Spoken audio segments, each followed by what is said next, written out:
สบายดีทุกคน Hello everyone วันอาทิตย์เนาะมื้อนี้เนาะอันเฮียนต่อเนาะมื้อนี้เนาะเฮียนภาษาอังกฤษเนาะเทอละน้อยเนาะนะ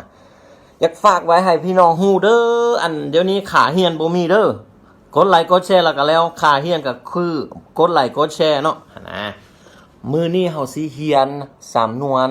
ภาษาอังกฤษหลายคนติดต่อคิวอันสำนวนนี้แปลว่าหยังภาษาลาวจะแปลให้ได้บ่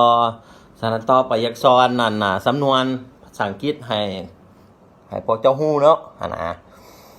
อันมือนี้ตอนทำนี้ better late than never better late than never ก็แปลว่าหยังแปลว่าเฮามาซามันดีกว่าที่เฮาบ่ได้มาเลยเนาะนะ better late than never better late than never ที่สอง break a leg break a leg บ่แม่นเฮ็ดให้ขาเจ้าหักดอกนะ break a leg แปลว่าโชคดีแปลว่า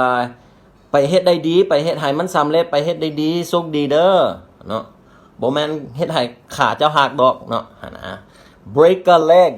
break a leg เนาะสำหรับมื้อนี้